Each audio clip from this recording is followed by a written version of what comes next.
Turn that off right now! You're waking the whole neighborhood! At 6:15 a.m. in a raging snowstorm, HOA President Priscilla storms up my driveway in her $1,000 Ugg boots, screaming and waving a cease and desist letter.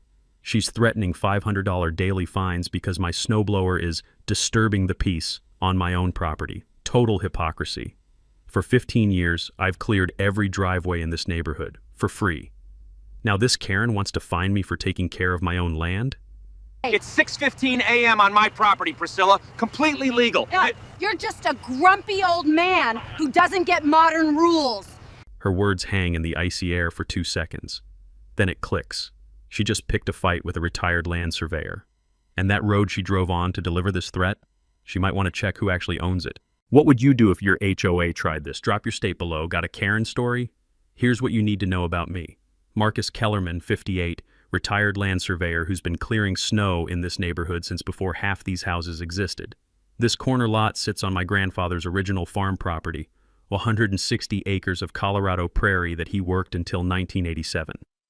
When developers came circling in the early 2000s, my wife Sarah and I kept our 5 acres and watched them build Willowbrook estates around us like we were some kind of historical monument.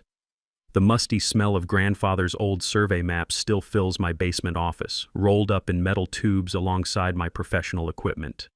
Sarah passed 3 years ago after a brutal fight with cancer, leaving me with an empty house and a grief so heavy I could barely function.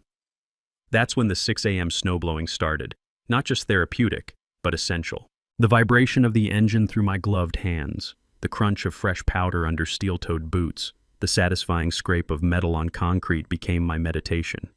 Every morning for 15 years, I've cleared everyone's driveways for free. Mrs. Henderson with her arthritic hands who couldn't grip a shovel, the Martinez twins who couldn't reach their car seats over snowdrifts. Even Bill's ancient golden retriever learned to expect his morning treat from the crazy neighbor who worked before sunrise. My surveying background meant I knew every property line by heart, every drainage easement, every utility right-of-way. The taste of cold metal from my theodolite eyepiece during boundary surveys, the weight of chain and steel measuring tape. These tools taught me respect for property rights that most people never understand. Then she moved in. Priscilla Thornfield arrived like a conquering army in summer 2020. White Tesla Model X, UC Berkeley law degree, and the kind of calculated smile that makes you check your wallet afterward. Within 60 days, she'd gotten herself elected HOA president during a Zoom meeting half the neighbors couldn't figure out how to join. Her property enhancement initiative started immediately. First target, Mrs. Henderson's 40-year-old rose garden, suddenly classified as non-conforming landscaping. Next, Bill's vintage pickup that hadn't moved in 5 years but somehow detracted from curb appeal. The acrid smell of fresh legal notices became as common as morning coffee. But here's what really made my blood boil. The way she talked to longtime residents like we were museum exhibits. "How charming that you still do manual labor, Marcus," she'd chirp while installing her 6th-ring doorbell to monitor our compliance levels. Her voice had that particular pitch that comes from years of talking down to people she considers intellectually inferior. Her monthly newsletters arrived on cardstock so thick you could build furniture with it. Perfect fonts, embossed letterhead, rules written in legal language designed to intimidate. No RVs in driveways, no visible garbage cans, no unapproved outdoor equipment storage, which apparently included my snowblower sitting in my own garage. What Priscilla never grasped was the difference between a neighborhood and a corporate campus. When you've spent 32 years mapping boundaries, you develop bone-deep respect for property ownership. But she treated the whole subdivision like her personal kingdom, and longtime residents like subjects who needed education in modern community standards. Her daily power walks, always in $200 athletic wear that had never seen actual exercise, included photographing any violations with military precision. Christmas lights past January 15th, sprinklers running 1 minute beyond optimal hours, my coffee mug left on my own front step. That December morning when she stomped through fresh snow in $1,000 boots, waving legal threats like some suburban sheriff, she crossed a line that had been respected for decades.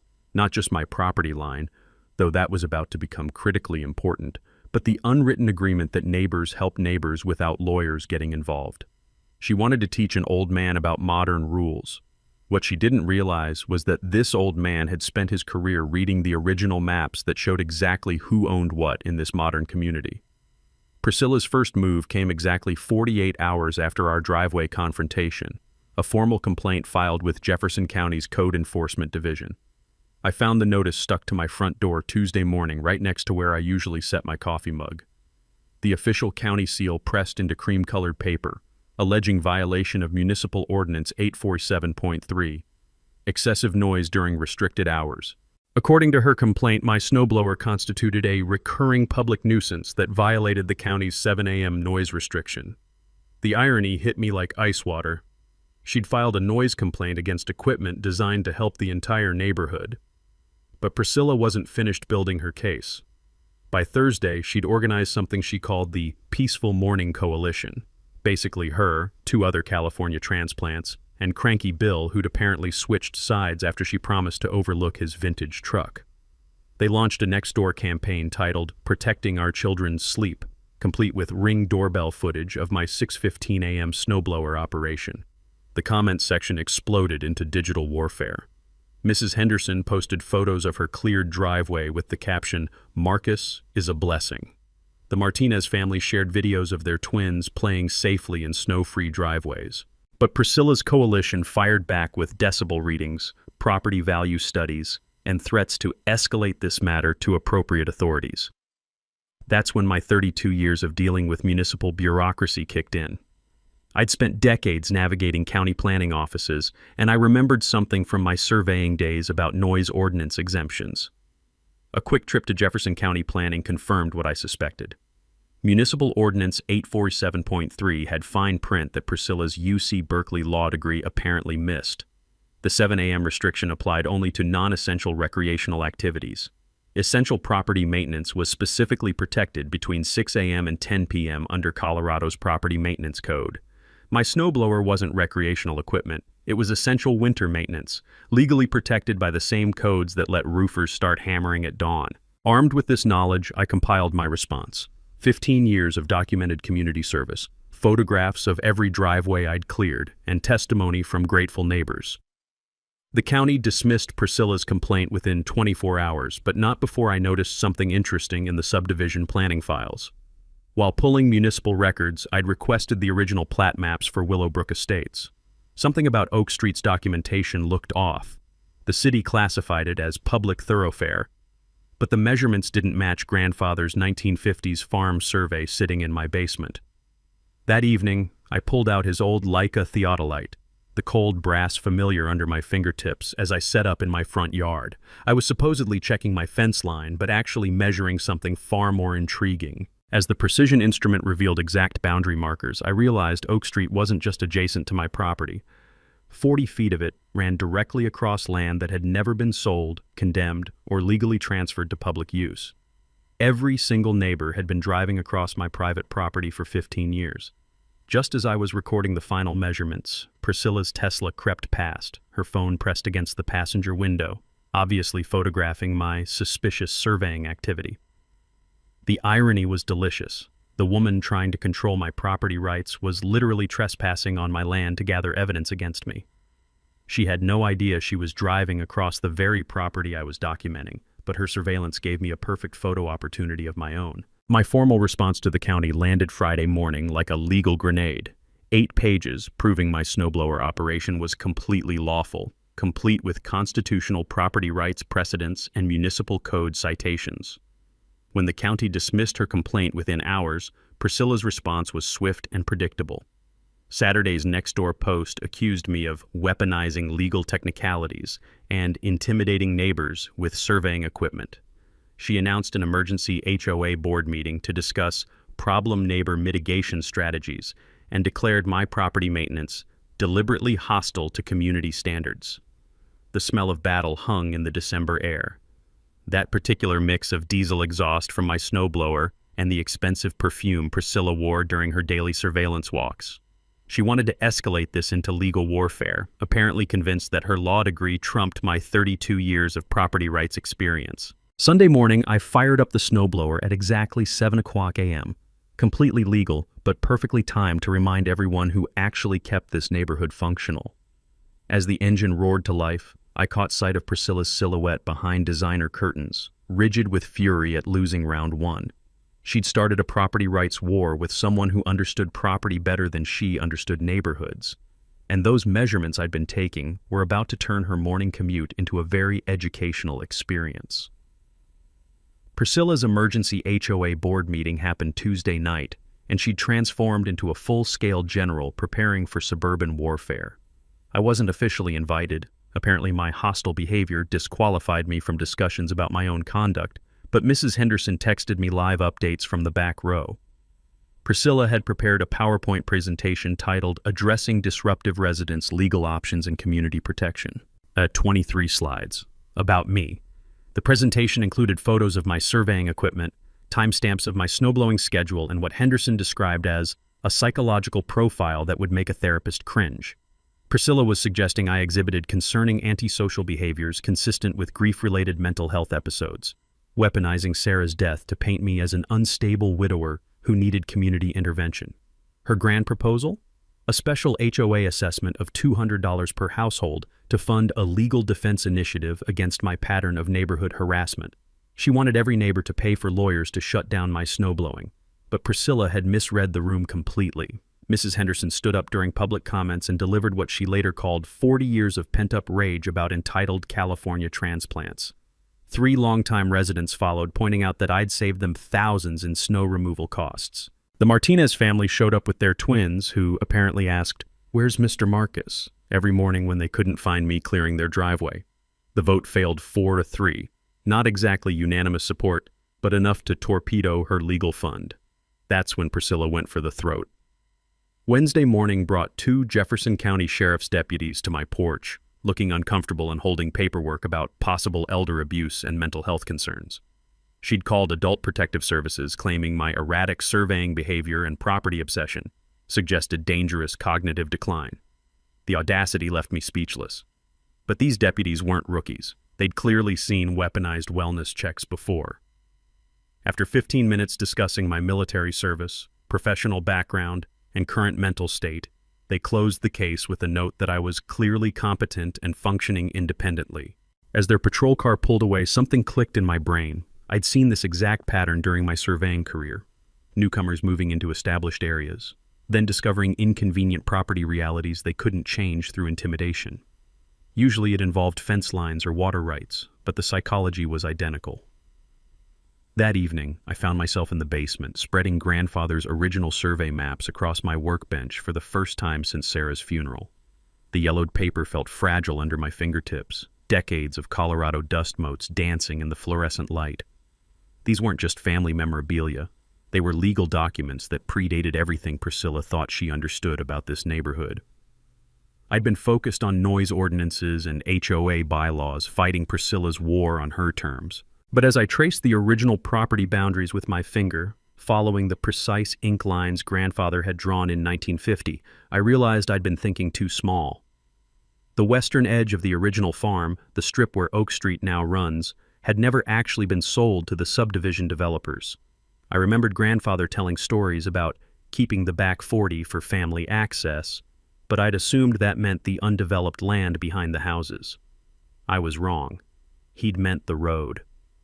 Every morning when Priscilla drove her Tesla down Oak Street to deliver legal threats, she was crossing 40 feet of Kellerman family land that had never changed ownership. The subdivision had been built, assuming they'd eventually acquire proper road easements. But 2008's financial crisis killed the developer before the paperwork was completed. For 15 years, 47 families had been driving across my private property twice daily, and none of them knew it.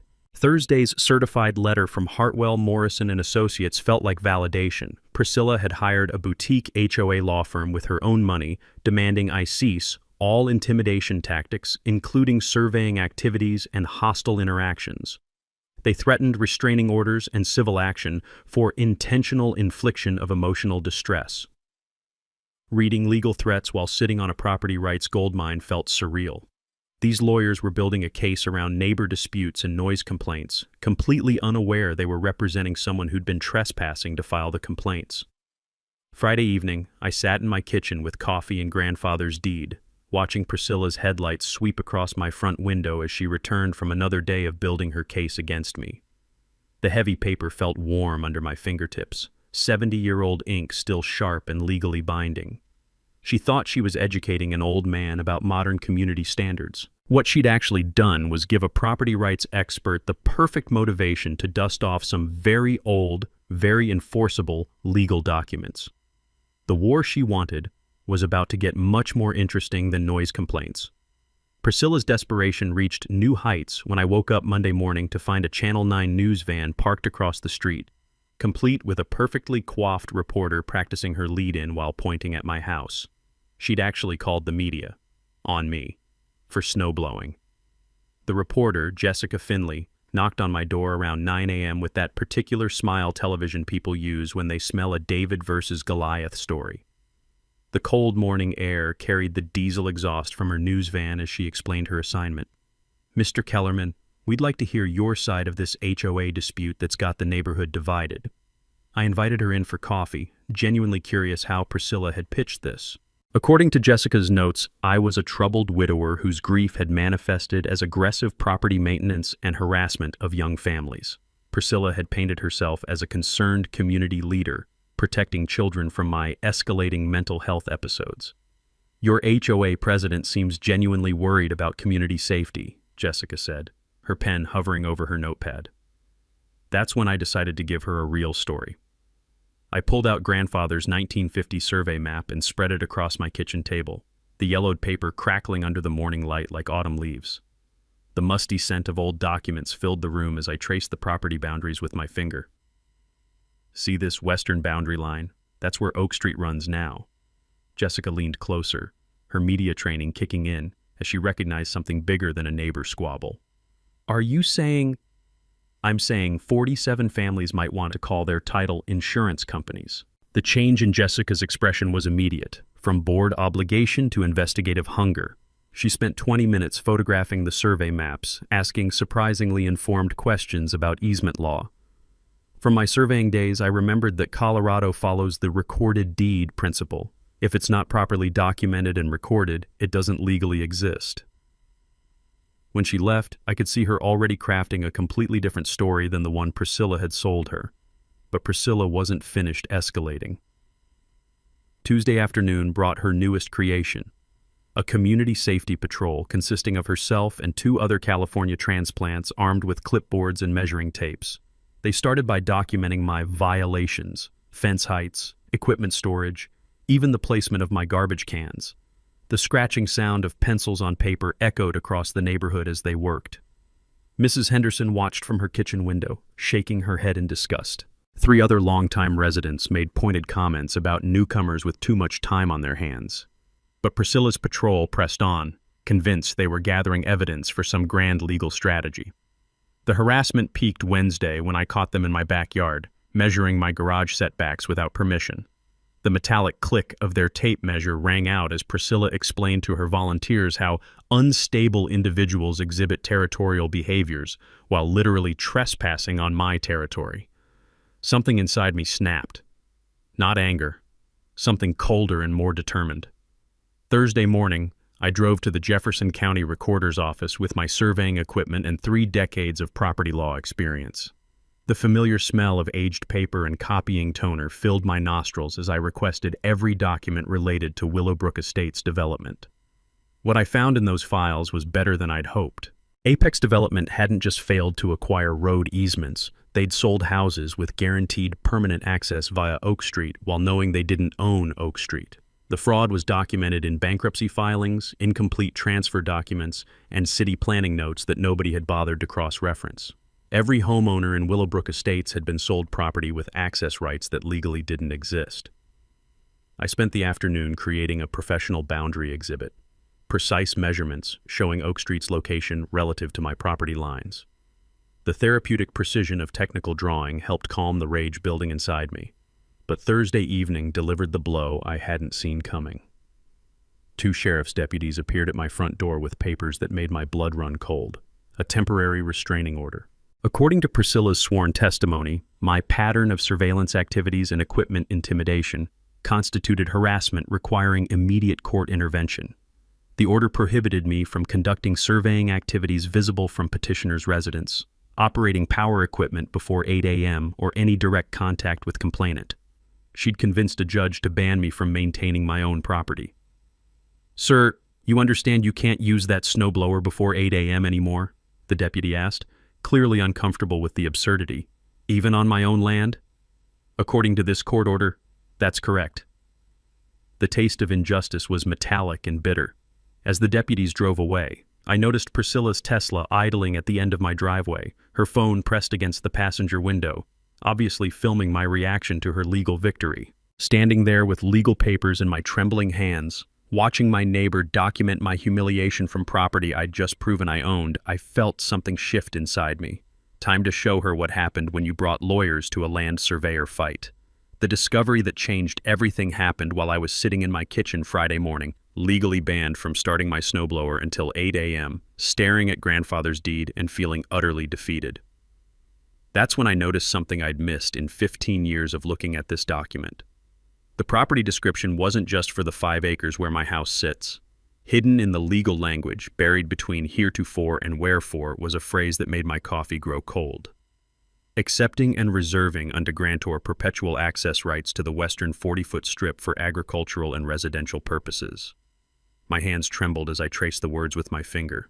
Grandfather hadn't just sold the farm to developers. He'd kept a 40-foot strip of access rights that ran exactly where Oak Street now existed.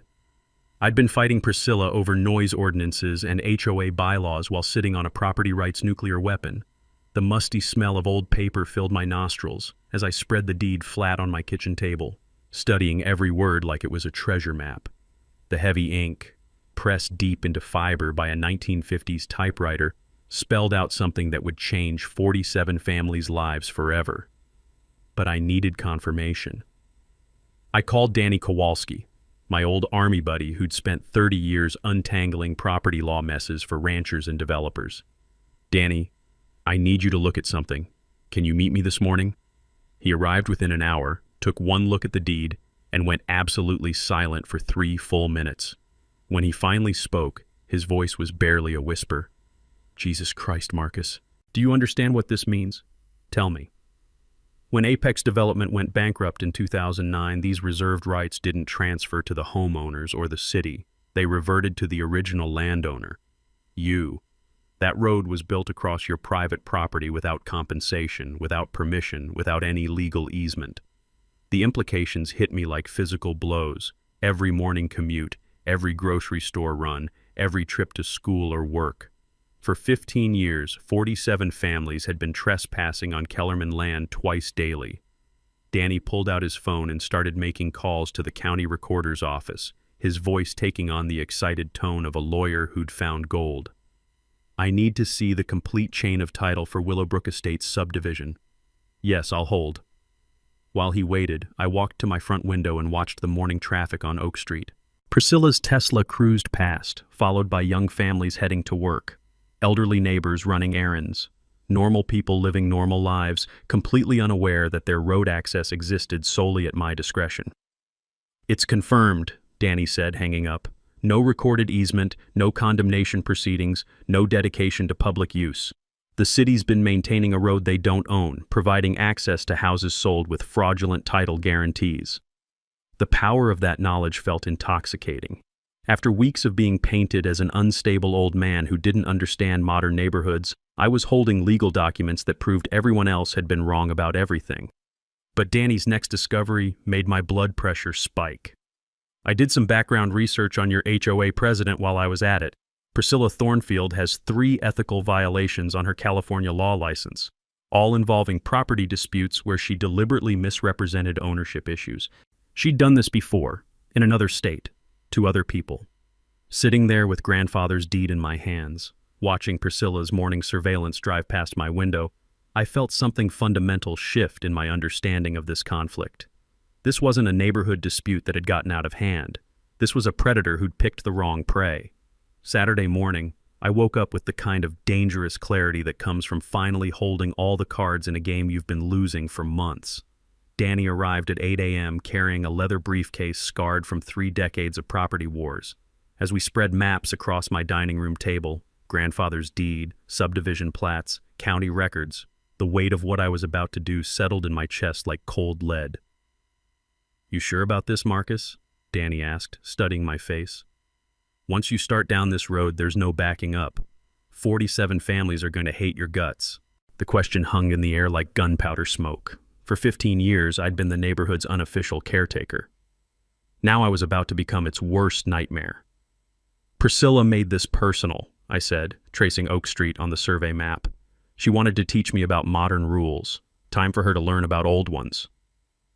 Danny's plan was elegantly brutal. Legal notice to every homeowner, 30 days to negotiate easement agreements or lose road access. Not revenge, just business wrapped in constitutional property rights. Monday's shopping trip to Mountain States surveying felt like preparation for war. The familiar weight of precision instruments reminded me why I'd love this profession. Everything measurable, everything definitive, everything backed by law and mathematics. Jim Martinez, the shop owner, had heard neighborhood rumors through the surveying community. "Marcus, you really going nuclear on these HOA folks?" "I'm going legal. Sometimes that's the same thing." The laser level and GPS equipment would document every inch of my property boundaries with courtroom precision. When this was over, nobody would question where Kellerman land began and ended. Tuesday brought the most satisfying purchase of my life. Denver Steel and Gate Company specialized in the kind of vehicle barriers that made statements impossible to ignore. The showroom smelled like metal and machine oil, sounds that reminded me of grandfather's workshop. Rodriguez, the sales manager, was a retired Marine who understood the psychology of controlled access. "You want to stop traffic or send a message?" "Both." The gate specifications read like military hardware: 12-foot steel swing barrier, hydraulic operation, keypad access with emergency override, quarter-inch plate steel that could stop a pickup truck mounted on posts anchored 3 feet deep in Colorado clay. "This isn't coming down without heavy equipment," Rodriguez said, marking installation requirements on the contract. That's the idea. Wednesday's permit application at Jefferson County felt surreal. The planning clerk, a young woman whose name tag read Sarah, processed my private property security enhancement request with bureaucratic efficiency. Every time she said Sarah's name, my chest tightened with memory and motivation. "Affected neighbors been notified?" she asked. "They will be, properly and legally." The permit approval took 1 hour. Apparently, installing fortress-grade gates on your own property raises zero official concerns when you follow correct procedures. Thursday morning, I called Jessica Finley at Channel 9. Her investigative instincts had been triggered by our previous conversation about property ownership irregularities. "Jessica, remember that survey map I showed you? The story's about to get much more interesting." "What kind of interesting, Mr. Kellerman?" "The kind that happens when someone finally reads the fine print on 70-year-old property deeds." We scheduled her return for next Friday. Perfect timing to document whatever chaos followed my property rights assertion. But the real weapon was Danny's legal correspondence. Thursday afternoon, we drafted notice of trespass termination letters for every Willowbrook household. The language was clinical and devastating. 30 days to negotiate legal access or find alternative routes to their own homes. Each envelope contained grandfather's deed, current survey documentation, and Danny's business card. Professional, respectful, and absolutely terrifying to anyone who understood real estate law. "The beauty of this," Danny explained while we addressed envelopes, "is that you're not attacking anyone. You're just clarifying who owns what." Friday evening, I stood in my driveway watching normal neighborhood life flow around Oak Street like water around a stone. Kids riding bikes, families returning from dinner, Mrs. Henderson walking her ancient Cocker Spaniel, all of it about to change forever. The gate components arrived Saturday in an unmarked truck, steel plates heavy enough to require specialized equipment for installation. Pete, the crew chief, had obviously handled sensitive projects before. "You want this installed quiet, or do you want the whole neighborhood to know something's happening?" "I want it installed permanently. The neighborhood will figure out the rest." As Pete's crew began marking concrete locations, I noticed Priscilla's Tesla creeping past during her evening surveillance ritual. She couldn't see the gate components from the street, but the sight of hard hats and surveying equipment on my property triggered her paranoia sensors. She had no idea that her worst fears about my surveying activities were about to become her new reality. Tomorrow, the war she'd started with legal papers and restraining orders was going to become very physical and very permanent. The concrete had barely cured when Priscilla launched her most desperate counterattack yet. Monday morning, I woke to the sound of hydraulic brakes outside my bedroom window. Jefferson County Building Inspector Rodriguez was climbing out of his truck, clipboard in hand, looking like a man who'd rather be anywhere else. "Morning, Mr. Kellerman. Got a complaint about unpermitted construction. Mind if I take a look?" The inspection was clearly orchestrated harassment. Rodriguez checked my permit documentation, measured the gate installation against approved specifications, and confirmed everything was completely legal. But he spent 45 minutes doing it, making a show of his official presence that Priscilla obviously intended as intimidation. "Someone really doesn't want this gate here," he muttered, signing off on the inspection report. "Someone should have thought about that before filing fraudulent complaints." As Rodriguez drove away, I noticed Priscilla's Ring doorbell army had been working overtime. 3 neighbors emerged from their houses within minutes, phones ready, documenting my interaction with county officials like they were gathering evidence for some grand tribunal. Tuesday brought her media blitz. The Nextdoor app exploded with posts about my escalating dangerous behavior and weaponization of property law against working families. Priscilla had recruited sympathetic neighbors to share stories about potential property value collapse, emergency vehicle access concerns, and the psychological trauma my gate represented to their children. The comment section turned into total warfare. Mrs. Henderson posted a photo of her snow-free driveway with the caption, "Marcus saved my life for 15 years. 3 other longtime residents shared stories about my community service. But Priscilla's coalition fought back with property value studies, legal precedent research, and threats to escalate this matter to state authorities. Wednesday afternoon delivered the escalation I should have seen coming. 2 men in dark suits knocked on my door, badges identifying them as investigators from the Colorado Attorney General's Office, Consumer Protection Division. "Mr. Kellerman, we've received complaints about potential elder financial abuse and property fraud targeting neighborhood residents." The audacity took my breath away. Priscilla had convinced state investigators that I was running some kind of property scam against my own neighbors. The interview lasted 2 hours. These guys weren't local deputies who could be impressed by surveying credentials. They were experienced fraud investigators who'd seen every property-related con game ever invented. But they were also professional enough to recognize legitimate property ownership when it was properly documented. "Sir, your paperwork appears completely in order," the lead investigator finally admitted. "But we had to investigate claims about potential exploitation of elderly residents." "You mean potential exploitation by elderly residents?" "That's not how the complaint was filed." After they left, I realized Priscilla had made a critical error. State investigators don't just close cases, they document them. Her false complaint about elder fraud was now officially recorded as unfounded, creating a legal trail that would be very useful if this escalated to court. Thursday brought her most personal attack yet. A private investigator appeared at my door, identifying himself as working for Hartwell, Morrison & Associates. Priscilla's law firm was conducting background research into my pattern of antisocial behavior and possible cognitive decline. "We understand you have been experiencing difficulties since your wife's passing," the PI said with practiced sympathy. "Sometimes grief manifests as property obsession or paranoid behaviors." The psychological manipulation was breathtaking. They weren't just attacking my legal position, they were attacking my mental competence, using Sarah's death as ammunition in their property war. But I'd been expecting this move. Danny had warned me that desperate opponents often resort to character assassination when legal arguments fail. I handed the PI a business card for my physician, my financial advisor, and the veterans counselor I'd been seeing since Sarah's death. Feel free to contact any of them about my mental state. You'll find I'm competent, grieving appropriately, and perfectly capable of managing my own affairs. Friday evening brought Priscilla's final desperate move. She organized an emergency community meeting at the recreation center, complete with printed flyers, professional presentation materials, and what she called expert legal consultation. The turnout was impressive, maybe 60 people, including families I'd never seen at neighborhood events. Priscilla had clearly recruited beyond Willowbrook Estates, bringing in supporters from surrounding subdivisions who were worried about property rights precedents. Her presentation was professionally crafted psychological warfare. slides about emergency vehicle response times, charts showing property value impacts, testimony from concerned parents about children's safety and psychological welfare. She'd transformed a property dispute into a community crisis requiring immediate intervention. But the most revealing moment came during the Q&A session, when Mrs. Henderson stood up and asked a simple question. "Priscilla, in 2 years of living here, have you ever once helped clear snow from anyone's driveway?" The silence stretched for 10 seconds before Priscilla deflected to focus on the current crisis rather than past grievances.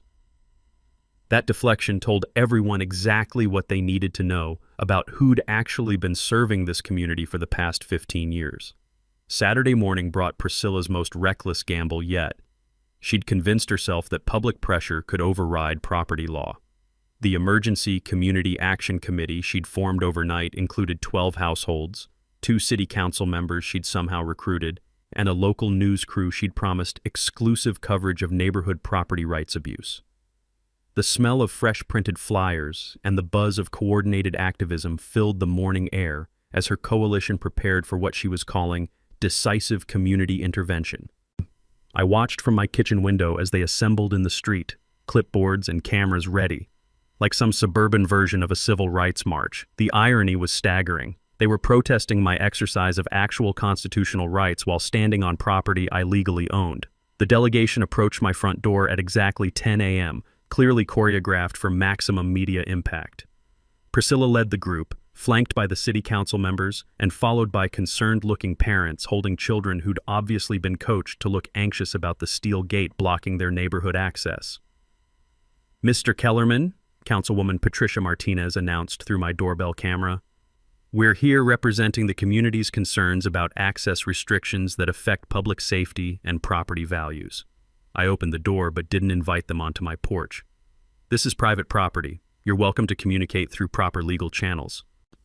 The news camera captured everything as Priscilla stepped forward with her folder of legal documents. "Marcus, this has gone far enough. We have a court order here requiring immediate restoration of road access pending a full legal review." My blood pressure spiked as I examined the paperwork. She'd somehow convinced a different judge, one who apparently hadn't seen the full property history, to issue a temporary injunction based on emergency public safety concerns and potential municipal liability for blocked access routes. The order was dated Friday evening, clearly rushed through an after-hours emergency hearing where only Priscilla's side had been represented. Professional, calculated, and probably grounds for her law license suspension when Danny filed our response. "This injunction is based on false representations," I said calmly. But the news camera caught my trembling hands as I read the legal language. "The court has spoken," Councilman Roberts added.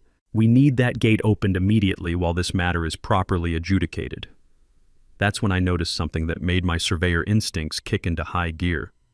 While the adults were focused on legal theater, I could see property stakes in my peripheral vision. Fresh orange flags marking boundaries that definitely hadn't been there yesterday. Someone had been on my land overnight, conducting unauthorized surveying. "Who's been staking my property?" I asked, pointing toward the new markers. Priscilla's confident expression flickered for just a moment. "The city commissioned an independent boundary survey to verify your claims." "On private property without permission?"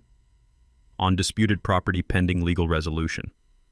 The conversation was being recorded by multiple phones now, creating a perfect documentary of Priscilla's coalition committing criminal trespass while demanding I comply with a fraudulently obtained court order. But I could see this was heading toward physical confrontation. The crowd was growing as neighbors emerged from their houses, some supporting me, others clearly frustrated about their blocked access. Kids were crying. Adults were shouting over each other. The whole situation was becoming a circus that would only benefit Priscilla's narrative about my unreasonable behavior. "I need to consult with my attorney before responding to this order," I said, stepping back toward my front door. "Marcus!" Priscilla's voice turned sharp and desperate. "Open that gate right now or we're calling the sheriff to enforce this court order." "Call them. I'll be here." As I closed the door, I could hear the crowd's frustration escalating. Car horns were honking as the blocked access created traffic backups. Parents were explaining to confused children why they couldn't drive to soccer practice. The Martinez twins were asking loudly why Mr. Marcus wasn't helping them anymore. From my kitchen window, I watched Priscilla work her phone frantically, presumably calling sheriff's dispatch to report my contempt of court. for not immediately complying with her injunction. The news crew was interviewing frustrated neighbors, clearly building a story about one man's property obsession disrupting an entire community. But I was watching something else. The steady stream of traffic using the alternate route through Maple Street, proving that road access existed. It was just inconvenient. Emergency vehicles could still reach every house. School buses had adjusted their routes. Life was continuing, just with longer commute times. As Danny's truck pulled into my driveway through the still open gate, I realized Priscilla had made her fatal error. She'd tried to use public pressure and fraudulent court orders to override legitimate property rights. When this was over, she wouldn't just lose her access war, she'd lose her law license and possibly face criminal charges for filing false legal documents. The war she'd started with restraining orders was about to become very educational for everyone involved. The showdown everyone had been building toward arrived Thursday evening at Willowbrook Community Center, where Priscilla had organized what she called emergency public hearing on property rights versus community safety. I'd never seen the community center so packed. Every folding chair occupied, people standing along the walls, local news crews setting up cameras in the back. The air hummed with tension and the nervous energy of a community that knew it was about to witness something decisive. Priscilla had clearly prepared for this moment like a trial lawyer presenting her closing argument. Professional easel displays showed emergency response time calculations, property value projections, and aerial photos of my gate-blocking Oak Street access. Her PowerPoint presentation was titled, "When Individual Rights Threaten Community Welfare." She took the podium with complete confidence, her voice carrying across the packed room with legal authority. Ladies and gentlemen, we're here tonight because one man's property obsession has created a crisis affecting 47 families, emergency services, and our entire community's economic stability. The presentation that followed was masterfully crafted emotional manipulation, testimony from parents about children's psychological trauma from feeling trapped. Fire Chief Williams expressing concerns about response times. Real estate agent Sandra Lopez presenting data about property value decline. This isn't about legitimate property rights, Priscilla concluded. This is about an elderly man using legal technicalities to hold an entire neighborhood hostage over a snowblowing complaint. The applause was substantial. Half the room clearly saw me as the villain in this story. Then it was my turn. I approached the microphone carrying a simple manila folder and feeling the weight of 73 years of Kellerman family ownership. Danny sat in the front row, his confident expression telling me he was ready for what came next. Before we talk about property rights versus community welfare, I said, opening my folder, I think everyone should understand exactly whose property we're discussing. I held up grandfather's 1950 farm deed, the yellowed paper clearly visible to the front rows. This document shows that my family has owned the land under Oak Street since before any of your houses existed. A murmur rippled through the crowd as people began understanding the implications. Mrs. Thornfield has spent 6 months telling everyone I don't understand modern community standards, but she's never bothered to research the legal history of this community. I pulled out Danny's chain of title research, county planning documents, and the subdivision maps that showed the gap between legal reality and everyone's assumptions. Every house in Willowbrook Estates was sold with title insurance guaranteeing access via Oak Street. But Oak Street was never properly acquired from my family. For 15 years, 47 households have been using private property without permission, compensation, or legal easement. The room went absolutely silent as the magnitude of the problem became clear. This isn't one man holding a community hostage, I continued, my voice steady despite my racing heart. This is a community that discovered it was built on someone else's land. Priscilla shot to her feet, her composure finally cracking. That's ridiculous. The city maintains that road. It appears on all municipal maps. Municipal maps can be wrong, Mrs. Thornfield. Property deeds aren't. That's when Danny stood up and delivered the bombshell we'd been saving for this moment. Ladies and gentlemen, I'm Daniel Kowalski, representing Mr. Kellerman. 3 days ago, we filed formal notice with the Jefferson County District Attorney's Office regarding fraudulent legal documents submitted in this case. The temperature in the room seemed to drop 10 degrees. Mrs. Thornfield obtained a temporary injunction last week by representing to the court that Oak Street was public property. She knew from our previous correspondence that this was false. Filing legal documents containing known falsehoods constitutes perjury under Colorado law. Priscilla's face went white as she realized what Danny was saying. Furthermore, she conducted unauthorized surveying on private property and filed false reports with state investigators.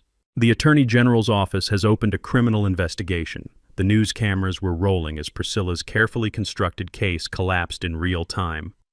Councilwoman Martinez was frantically checking her phone, presumably getting legal advice about how quickly she could distance herself from this disaster. "So here's what's going to happen," I said, returning to the microphone. "I'm prepared to sell legal easement rights to this community for the symbolic price of $1 with 3 conditions." The room held its collective breath. First, Mrs. Thornfield resigns from the HOA board immediately. Second, the harassment against me and other longtime residents stops permanently. Third, we establish a community fund for neighborhood maintenance, because apparently some people have forgotten what good neighbors actually do for each other. The applause started with Mrs. Henderson and spread through the longtime residents before reaching the newer families who realized they were being offered a reasonable solution to an impossible problem. Priscilla stood frozen at her easel, her legal career and neighborhood reputation destroyed by her own overreach. Sometimes the best revenge is just letting people destroy themselves in public. The easement paperwork was signed within 48 hours, witnessed by more neighbors than had ever attended an HOA meeting in Willowbrook's history. Priscilla's resignation letter arrived that same weekend, a brief, bitter note about relocating for career opportunities that fooled nobody. Her white Tesla disappeared from the neighborhood 3 days later, followed by a moving truck that worked with military efficiency. Some neighbors reported seeing her crying while directing movers, but I felt no satisfaction in her tears. She'd brought this catastrophe on herself through calculated harassment that finally met someone who couldn't be intimidated. The criminal investigation Danny had mentioned was real and thorough. The district attorney's office eventually decided against prosecution in exchange for Priscilla's cooperation in correcting the fraudulent court filings and her agreement to seek professional help for what they diplomatically called stress-related professional misconduct. Her law license suspension became public record 3 months later. But the real transformation was in the neighborhood itself. The new HOA board elected Mrs. Henderson as president, and their first official act was establishing the Sarah Kellerman Memorial Community Fund. Every household contributes $25 monthly, less than they used to spend on snow removal services, more than enough to maintain equipment, fund neighborhood improvements, and provide emergency assistance for elderly residents. The fund's first project was installing a beautiful memorial garden at the intersection where Oak Street meets my property line. Sarah would have loved the irony. The spot where all this conflict began is now marked by roses, benches, and a small plaque reading, "In memory of neighbors who serve neighbors." My morning snowblowing ritual resumed the December after everything was settled, but now it comes with backup. The Martinez teenagers bought their own equipment and handle the younger family's driveways. Mrs. Henderson trained 3 other retirees on proper technique. Even cranky Bill emerged from his house last winter with an ancient snow shovel, muttering about doing his part for once. The community dynamics shifted in ways I hadn't expected. People wave when they drive past my gate, which remains permanently open but serves as a daily reminder about respecting property rights. New neighbors get a proper orientation from longtime residents about Willowbrook's history and values. The Nextdoor app transformed from a battlefield into an actual community resource for organizing block parties and tool sharing. Most importantly, we started talking to each other again instead of at each other through lawyers and social media posts. Jessica Finley's follow-up story 6 months later focused on conflict resolution and community healing. Her piece, How a Snowblowing Dispute Became a Neighborhood Transformation, won a regional journalism award and still gets shared whenever HOA horror stories trend on social media. The Sarah Kellerman Memorial Fund has grown beyond its original purpose. Last year, we funded college scholarships for 3 local students pursuing careers in skilled trades. This year, we're partnering with Habitat for Humanity to build affordable housing in Jefferson County. The fund that started with neighborhood snow removal now supports construction projects across Colorado, but the personal healing has been just as meaningful as the community changes. I still miss Sarah every morning when I fire up the snowblower, but now those moments feel like communion rather than grief. She'd be proud that her death became the catalyst for something positive rather than just another reason for neighbors to tear each other apart over property lines and hurt feelings. The surveying equipment sits cleaned and organized in my garage, ready if boundary disputes ever arise again. But these days, new neighbors knock on my door to ask questions rather than filing complaints with county offices. They've learned that 32 years of professional experience is a resource, not a threat. This spring, I'm teaching a basic property law workshop at the community center, Understanding Your Deed and Your Rights. Because apparently, half the homeowners in Jefferson County have no idea what they actually own versus what they assume they own. Danny jokes that I should charge consulting fees for helping other communities resolve property disputes before they escalate to legal warfare. Maybe he's right. There's something satisfying about preventing conflicts instead of just winning them. But mostly I'm content being the neighborhood's unofficial property rights expert, snow removal coordinator, and keeper of institutional memory about what happens when good neighbors forget how to be good neighbors. Thanks for hanging out with us on HOA Stories, where the HOA Karens meet their match. If this story had you cheering or cringing, go ahead and like the video, drop a comment with your reaction, and hit subscribe so you're ready for the next wild HOA tale.